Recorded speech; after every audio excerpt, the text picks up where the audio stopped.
guys. Today is June 28, 2026. So today is Sunday. So kahapon may bagyo rito, pero dito banda sa amin hindi naman siya malakas yung ulan at saka hangin. Patigil-tigil din yung yung ulan kahapon. At saka yung hangin hindi masyado. Pero ngayon, yung ulan niya, kanina pa tong ulan eh. Kanina pa tong ulan. So I think yung buntot ng bagyo nandito pa. So parang ngayon bumuhos yung ulan. Kahapon kasi di masyado. Tigil-tigil siya. Pero I think sa ibang area malakas yung ulan.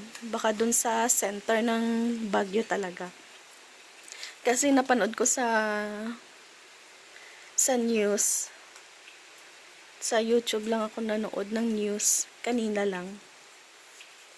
Sa Chiba, parang nag-o-over yata yung mga river. Kaya medyo may tubig yung kalsada at saka yung tunnel. Medyo mataas-taas yung tubig. Pero nakakadaan pa naman yung mga sasakyan. Yun. Pero ngayon, ang talagang walang tigil yung ulan. Pero yung hangin naman, kalma naman siya. Yung bagsak ng ulan, straight lang.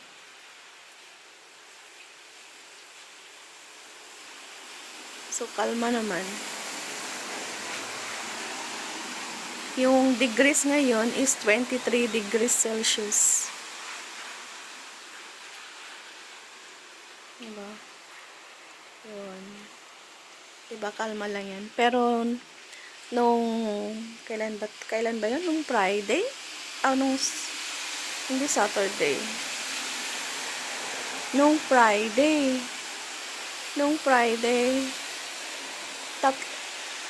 dalawang beses kami nakaramdam ng lindol dito.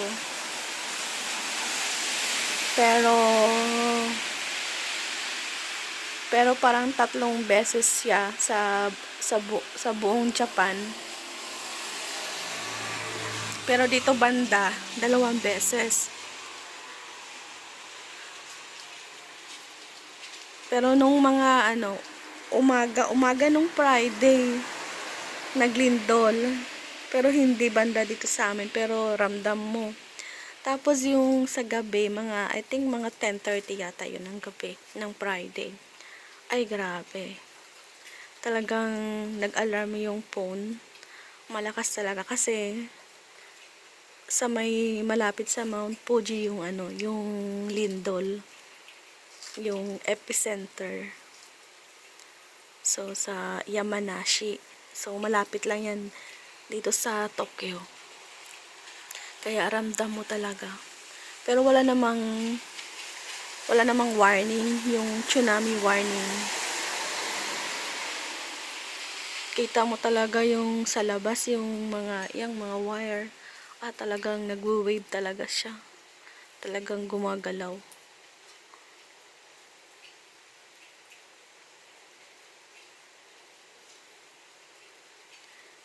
Tapos nung kinabukasan, mga Saturday morning, naglindol ulit sa ibang area sa may Amuri yata yun. Malakas din. Mga intensity 6 din minus. Ay nako. Kaya sabi sa government dito, mag-ingat-ingat kasi parang sunod-sunod na yung mga lindol na malalakas eh. Ay naku po. Parang Hindi mo alam yung mararamdaman mo pag dumating yung time na yan na super lakas. Oh my God.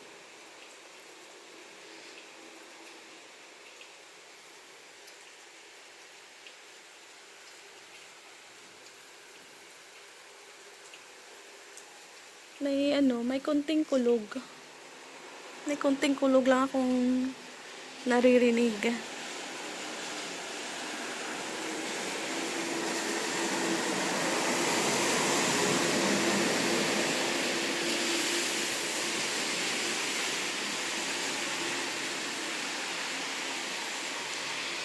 Yung asawa ko ngayon may pasok pero sa loob man siya ng building may magwo-work. Kasi yung work niya sa labas, yung magki-clean sa wall, sa wall, yung mga dingding. Mga yun, mga ilang floor din yun. Ilang abot ng 30 plus. Tapos minsan, nag-stop yung kanilang sinasakyan. Yung gondola. Mahirap pag yung mahangin. Kaya minsan pag super lakas yung hangin, wala siyang pasok.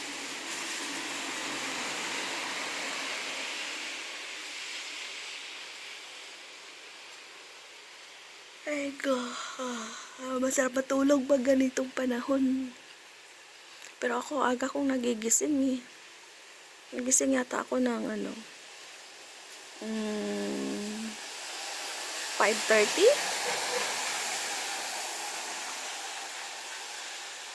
Yung body clock ko na yung gumigising. Kaya gigising ka na lang. So, hindi pa ako natulog ulit. Hindi pa ako nagnanak. Yung anak kong babae, tulog pa. Yung anak kong lalaki, gising na at naglaro ng games. At kumain naman. Ang oras ngayon ay, I think, nasa 9:40 in the morning.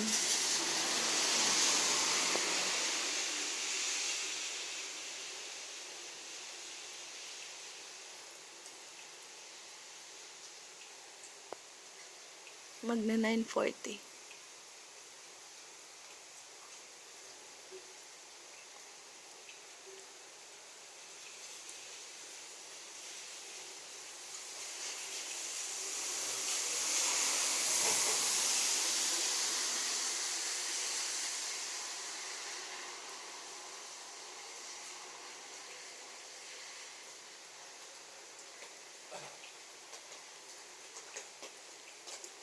Thank you so much guys for watching.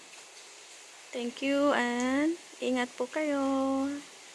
Ingat po tayong lahat. Bye bye and happy Sunday.